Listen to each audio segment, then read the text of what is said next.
राजकुमारी की शर्त। राजा सोमसेन के लिए पैसा ही सब कुछ था। उसका मानना था कि पैसे के बल पर दुनिया के सब कामकाज चलते हैं।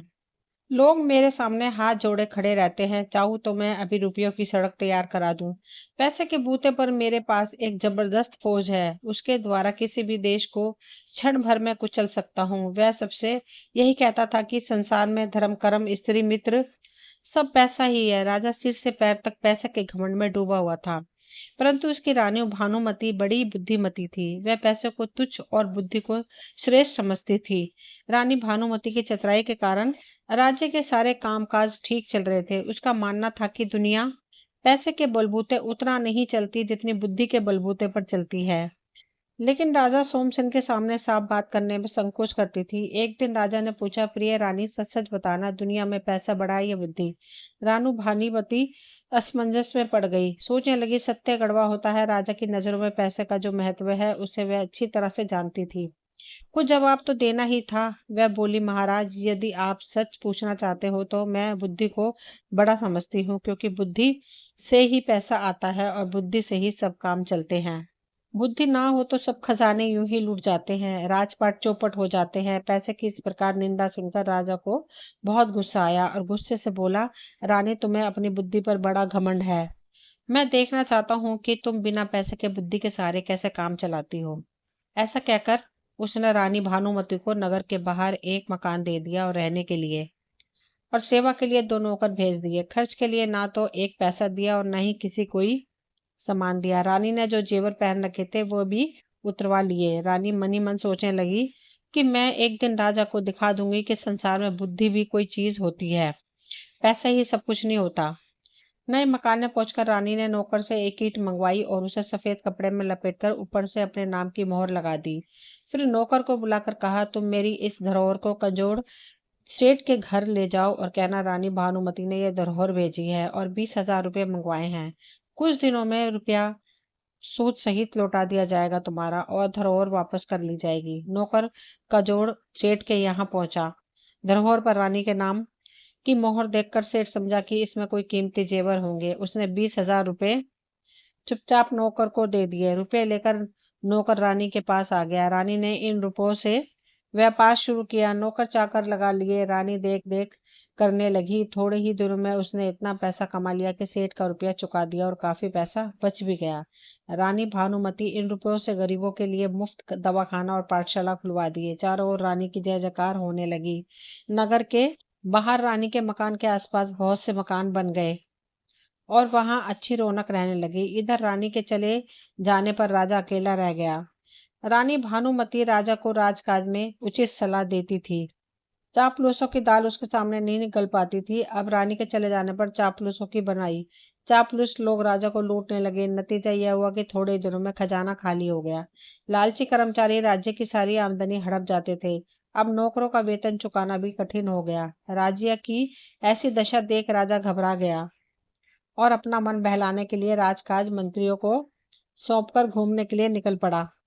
जाते समय नगर के बाहर ही उसे कुछ ठग मिले। उनमें से एक काना आदमी राजा के पास आकर बोला, महाराज, मेरी आंख आपके यहाँ 5,000 रुपये में गिरवी रखी थी। अब आप 5,000 रुपये ब्याज सहित लेकर मेरी आंख वापस दे दीजिए। राजा बोला, मेरे पास किसी की आंख वाक नहीं है, तो मंत्री के पास जाकर पूछो।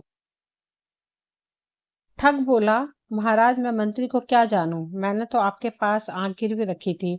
आप ही मेरी आंख दे दो। जब बाढ़ ही फसल खाने लगे तब रक्षा का उपाय कैसे करें? आप राजा हैं, जब आप इंसाफ नहीं करेंगे तो दूसरा कौन करेगा? अगर आप मेरी आंख नहीं देंगे तो आपकी बहुत बदनामी होगी। राजा बड़ा परेशान हुआ। बदनामी से बचने के लिए उसने जैसे तैसे करके 5,000 रुपये दे दिए और उसे विदा किया। कुछ दूर आगे चला ही था कि एक लंगड़ा आदमी उसके सामने आकर खड़ा हो गया। पहले ठग के समान वह भी कहने लगा, महाराज, मेरा एक पैर आपके यहाँ गिरवी रखा था, रुपए लेकर मेरा पैर वापस कर दीजिए। राजा ने उसे भी रुपए देकर विदा कर दिया। इस प्रकार रास्ते में कई ठग आए और राजा से रुपए ठग कर चले गए। जो कुछ रुपया पैसा साथ लाए थे वह ठगों ने लूट लिया। वह खाली हाथ राजकुमारी चंद्रकांता के देश में पहुंच गए। राजकुमारी चंद्रकांता ने प्रण लिया था कि जो आदमी मुझे जुए में हरा देगा उसी के साथ विवाह करूंगी। राजकुमारी चंद्रकांता बहुत ही सुंदर थी। दूर दूर से लोग उसके साथ जुआ खेलने आते थे और हार कर जेल की हवा खाते थे। सैकड़ों राजकुमार जेल में पड़े थे। मुसीबत के मारे यह राजा सोमसेन भी उसी देश में आ पहुंचा। राजकुमारी चंद्रकांता की सुंदरता की खबर उसके कानों में पड़ी तो उसके मुंह में पानी भर आया। राजा सोमसेन की इच्छा राजकुमारी चंद्रकांता के साथ विवाह करने की हो गई। राजकुमारी चंद्रकांता ने महल से कुछ दूरी पर एक कोठी बनवा दी थी। विवाह की इच्छा से आने वाले लोग उसी कोठी में ठहरते थे। राजा भी उस कोठी में जा पहुंचा। पहरेदार ने तुरंत राजकुमारी चंद्रकांता को खबर दी। थोड़ी देर बाद एक कबूतर उड़कर आया और राजा की बाह पर बैठ गया। उसके गले में एक चिट्ठी बंधी हुई थी जिसमें विवाह की शर्तें लिखी हुई थी। अंत में यह भी लिखा था कि अगर तुम जुए में हार गए तो तुम्हें जेल की हवा खानी पड़ेगी। राजा ने चिट्ठी पढ़कर जेब में रख ली। थोड़ी देर बाद राजा को राजकुमारी चंद्रकांता के महल में बुलाया गया। जुआ शुरू हुआ। राजा हार गया। शर्त के अनुसार वह जेल भेज दिया गया। राजा के नगर छोड़कर चले जाने का समाचार जब रानी भानुमति को मिला तो उसे बहुत दुख हुआ। राजा का पता लगाने वह भी प्रदेश को निकल गई। कुछ ही दूरी चली थी कि वहीं पुराने ठग फिर आ गए। सबसे पहले वही काना व्यक्ति आया और कहने लगा, महारानी जी, आपके पास मेरी आंख 5,000 रुपये में गिरवी रखी हुई थी। ब्याज सहित रुपए ले लो और मेरी आंख वापस कर दो। रानी ने कहा, अपनी ये वाली आंख मुझे दे दो, इसके तोल की जो आंख होगी वह तुम्हें दे दी जाएगी। रानी का जवाब सुनकर ठग की नानी याद आ गई। वह बहुत घबरा गया। रानी बोली, देर मत करो, दूसरी जल्दी से निकालो, उसी के तोल की आंख दे दी जाएगी। ठग हाथ पैर जोड़कर माफी मांगने लगा और बोला, महारानी जी, मुझे आंख वाँख कुछ नहीं चाहिए, मुझे जाने की आज्ञा दीजिए। रानी बोली, नहीं, मैं किसी की धरोहर अपने पास रखना उचित नहीं समझती।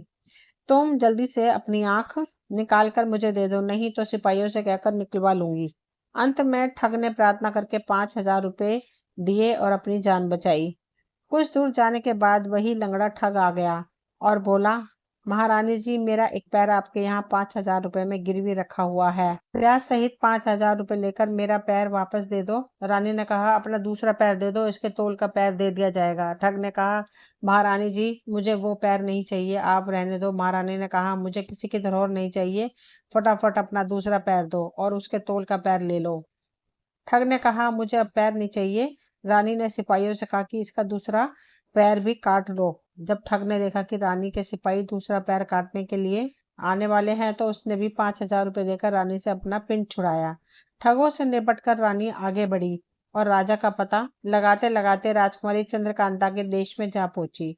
राजा के जेल जाने का समाचार सुनकर उसे बहुत दुख हुआ। जब वह राजा को जेल से छुड़ाने का उपाय सोचने लगी तो उसने पता लगाया कि राजकुमारी चंद्रकांता किस प्रकार जुआ खेलती है।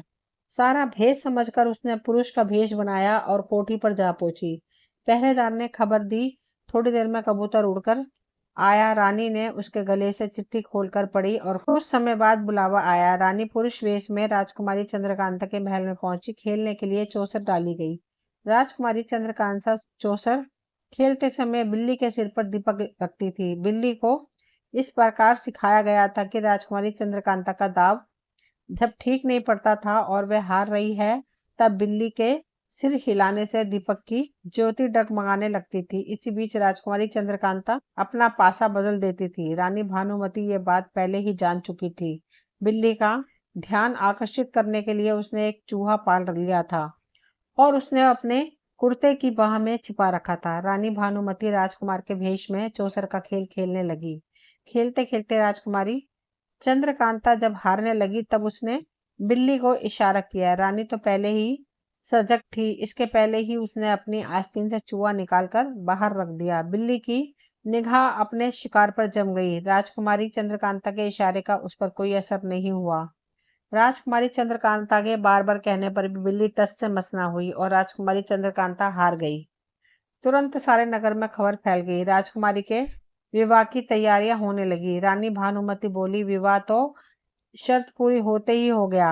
रहा फेरे पड़ने का दस्तूर, वह घर चलकर लिया जाएगा, वहीं से धूमधाम के साथ शादी की जाएगी। राजकुमारी चंद्रकांता राजी हो गई।